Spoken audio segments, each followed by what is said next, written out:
Park circus থেকে ISF এর একটি মিছিল যাচ্ছে নিজাম প্যালেসের উদ্দেশ্যে।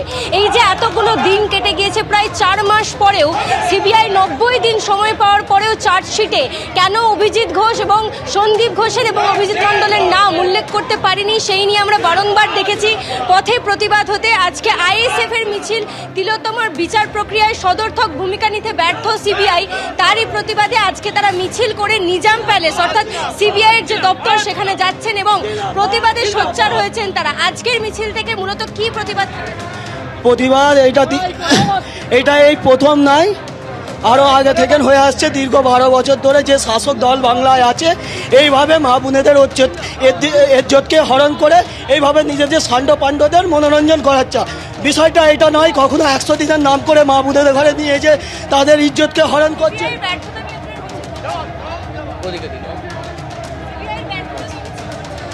জি, আমাদের এই ব্যর্থতা মানে আমরা যেটা দেখলাম যে আজকে মানে আরজিকর ঘটনার পরে যে কুলতলি যে ঘটনাটা হয়েছিল তার কিন্তু বিচার পেলাম। তাহলে আমরা এটা ভাবছি যে হয়তো ছোট কিছু দিয়ে শাক দিয়ে মাছ ঢাকার চেষ্টা করছে, কারণ সিবিআই আজ 90 দিনের বেশি হয়ে গেল আরজিকর ঘটনায়, এখনো এই বিচার হলো না, অথচ ওইটা কুলতলির বিষয়টা 2 মাস হলো না, সেই বিচারটা হয়ে গেল। হ্যাঁ, সিবিআই এর ব্যর্থতা তো মানে সিবিআই যে শুধু এইটার ক্ষেত্রে ব্যর্থতা না, কবিগুরুর নোবেল যে চুরি তখন সম্ভবত তোমাদের জন্ম হয়নি, সেই সময় থেকে সিবিআই তদন্ত করে যাচ্ছে। আজও গুরুদেবের যে নোবেল, সেই নোবেল চুরির কিনারা উদ্ধার করতে পারলো না। তাই আমাদের আস্থা সিবিআইয়ের ওপরে ছিলও না। কিন্তু যেহেতু তিলোত্তমার মা বাবা চেয়েছেন, আমাদের রাজ্যের মুখ্যমন্ত্রীও দায় এড়ানোর জন্য বলেছিলেন সিবিআইকে আমরা তদন্ত দিয়ে দেবো, সিবিআইকে তদন্ত করার আমরাও পক্ষপাতী। কিন্তু আজকে 90 দিন পার হয়ে যাওয়ার পরেও সিবিআই সময় মতো যেহেতু চার্জশিট দিতে পারল না, তাই অপরাধীরা একের পর এক ছাড়া পেয়ে যাচ্ছে। অভিজিৎ মণ্ডল ছাড়া পেল পুলিশ এবং সন্দীপ ঘোষ মূল যে আসামি, এছাড়াও বাকিরা সব লাইনে রয়েছে, পরপর ছাড়া পেয়ে যাবে। আজকে সিজিও কমপ্লেক্স অভিযানে গিয়ে এই একই দাবিতে আমাদের ছাত্রদের পুলিশ লাঠিচার্জ করলো। এটাও আমরা সিবিআই অফিসারদের কাছে জানতে চাইব যে আপনারা বিচার প্রক্রিয়ায় সদর্থক ভূমিকা নিতে ব্যর্থ। বাংলার মানুষ প্রতিবাদ করতে গেলে তাদের উপরে লাঠিচার্জ করা হয়, তাদেরকে গ্রেপ্তার করে হাজতে ভরা হয়, এটা চলতে পারে না। মূলত এই দুটো বিষয়কে সামনে রেখেই আমাদের আজকের বলছেন যে বিচারের দাবিতে আন্দোলন শুরু হয়েছিল, সেই আন্দোলন এখনো পর্যন্ত পথে রয়েছে, কিন্তু তার সত্ত্বেও বিচার মেলেনি এবং তারই সঙ্গে তারা বলছেন সিবিআই কিন্তু সদর্থক ভূমিকা পালন করতে ব্যর্থ হয়েছে, চার্জশিটের নাম উল্লেখ করতে পারেনি বলে একের পর এক সন্দেহভাজনরা ছাড়া পেয়ে যাচ্ছেন।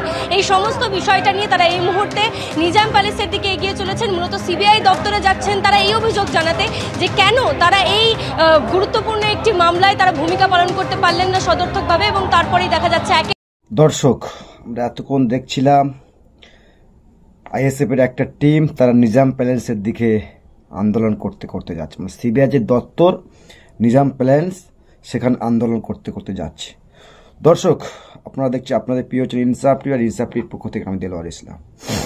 দর্শক, আরজিকর কাণ্ডে যারা মূল দোষী সন্দীপ ঘোষ এবং অভিজিৎ মণ্ডল তারা ছাড়া পেয়ে গেলেন।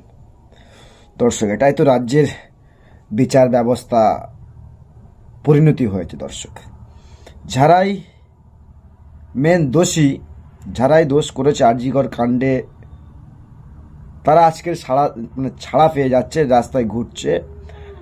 আর যারা ওই অন্যায়ের প্রতিবাদ করতে যাচ্ছে তাদেরকে পুলিশ গ্রেপ্তার করছে, রাজ্য সরকারের পুলিশ।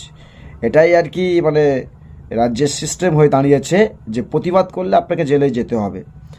আর সন্দীপ ঘোষ এবং তার সঙ্গে যে সাঙ্গপাঙ্গরা রয়েছে, অভিজিৎ মণ্ডল, আরও সাঙ্গপাঙ্গ যারা রয়েছে, এই আরজিকর কাণ্ডে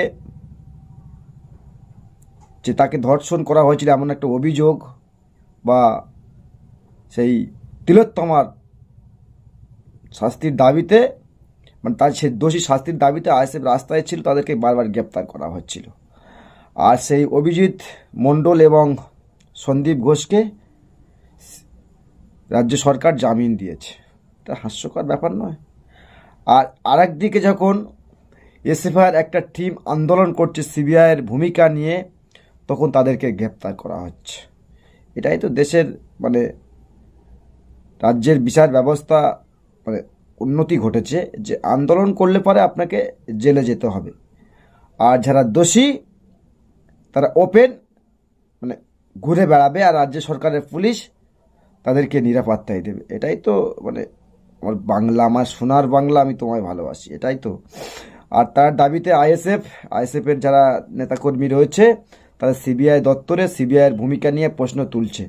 তারা প্রথম থেকে বলছে যে সিবিআইয়ের ওপর আমাদের রাস্তা ছিল না, তিলোত্তমার বাবা মা চেয়েছিল সিবিআইয়ের ওপর ভরসা করতে, তাই আমরা সাথ দিয়েছিলাম, কিন্তু আমরা প্রথম থেকে সিবিআই উপরে আমাদের ভরসা ছিল না।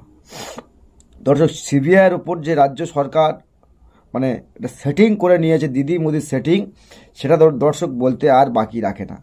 কারণ দর্শক, যখনই রাজ্যে কোনো ঘটনা ঘটে বিরোধীরা দাবি করে সিবিআই তদন্ত দিতে হবে। যেমন আমরা দেখেছিলাম আবু সিদ্দিকি, তার যে হত্যাকাণ্ড সেটা নিয়ে সিবিআই দাবি করা হয়েছিল। কিন্তু দর্শক, আরজিকর কাণ্ডে যখন তিলোত্তমার যে খুনিদের শাস্তির দাবিতে যখন রাস্তায় যুবক আইএসএফের কর্মীবৃন্দের নাম ছিল, তারা বারবার দাবি করেছিল কিন্তু এই সিবিআইয়ের তদন্ত দিতে হবে আর কি। আর তাই রাজ্য সরকার হয়তো দর্শক আইএসএফের যে দাবি তারা বলছে যে সিবিআইকে সেটিং করে ফেলেছে রাজ্য সরকার।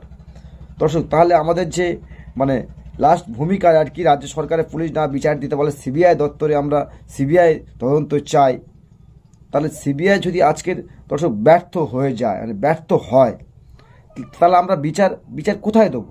মানে বাংলার মানুষ, দেশের মানুষ বিচার কোথায় দেবে? সিবিআই যদি ব্যর্থ হয়, রাজ্য সরকারের সঙ্গে সিবিআই যদি সেটিং করে নেয়, তো তাহলে আর বিচার কোথায় হবে? বিচার ব্যবস্থা কি মানে ভেঙে পড়েছে? রাজ্য সরকারের সিট ডানা নেয় যে দোষীদেরকে শাস্তি দেবে, আর তা না করে তাদেরকে জামিনে মুক্তি দিয়ে মানে বাইরে মানে খুলে মানে বেড়াচ্ছে আর কি। আর এটাই তো রাজ্য মানে আর কি। সন্দীপ ঘোষ যে মেন আসামি ছিল, যাকে ফোকাস করছিল মিডিয়া, আর সবাই বলছে মানে প্রমাণ তথ্য পাওয়া গিয়েছিল সন্দীপ ঘোষ এবং অভিজিৎ মণ্ডল এরাই মানে এর সঙ্গে জড়িত রয়েছে, আর তাদেরকে মানে জামিন দিয়ে দিল রাজ্য সরকারের পুলিশ, সিবিআই দপ্তর সেটিং করে ফেলা হয়েছে তাদের সঙ্গে, তাদেরকে জামিন দেওয়া হয়ে গেল, জামিনে মুক্তি হয়ে গেলেন, রাস্তায় ঘুরে বেড়াচ্ছে। আর যারা আন্দোলন করতে যাচ্ছে তাদেরকে চ্যাংতলা করে তুলে নিয়ে ভরা হচ্ছে। এটা মেনে নেওয়া যায় না। দর্শক কি বলবেন অবশ্যই কমেন্ট বক্সে কমেন্ট করবেন, আর চোখ রাখবেন আপনার প্রিয় চ্যানেল, আপনারই কণ্ঠ, আপনাদের কণ্ঠ ইনসাফ টিভি। সকলকে অসংখ্য ধন্যবাদ জানাই।